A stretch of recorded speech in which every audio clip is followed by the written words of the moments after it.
Marriage కావాలి. ఒకరు love చేసి ఇంకోనే చేయాలి, లేదా లవ్వే చేయొద్దు. అది నా ఒపీనియన్. లవ్ చేస్తే వాళ్ళనే చేసుకోవాలి, లేదా లవ్ చేయొద్దు. డైరెక్ట్ అరేంజ్ మ్యారేజ్ చేసుకోవాలి. అదైతే కరెక్ట్. అంటే నా ఒపీనియన్ అయితే అదే. 8 కానీ డైరెక్షన్ కానీ వారు చాలా అద్భుతంగా చూపిస్తారు. బట్ లీడ్ ఏంటంటే మన ఎదిగిన విధానం బట్టి మన గురువులకి చాలా పెద్దపీట వేయాలి.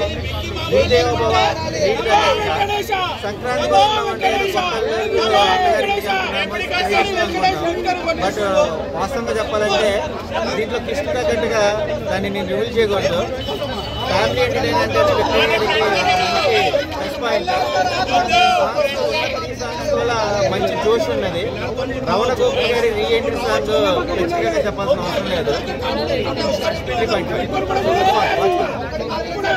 బట్ స్టిల్ ఏంటంటే మూవీని చాలా వరకు ఎంగేజింగ్ గా తీస్తారు.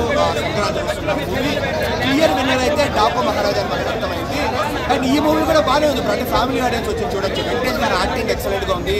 అండ్ మీనాక్షి చౌదరి, ఐశ్వర్య రాజేష్ వీళ్ళిద్దరి మధ్య క్రియేట్ అయిన సీన్స్ అంటే ఒక ఎక్స్ గర్ల్ ఫ్రెండ్ గా ఎక్సలెంట్ వైఫ్ గా వీళ్ళిద్దరి మధ్య క్రియేట్ అయిన కామెడీ సెకండ్ హాఫ్ బాగుంటుంది అనమాట.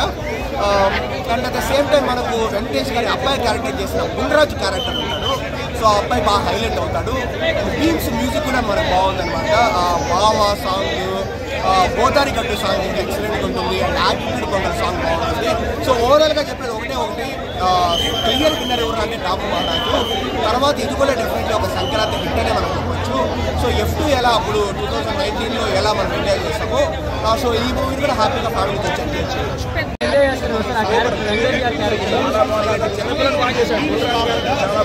చిన్న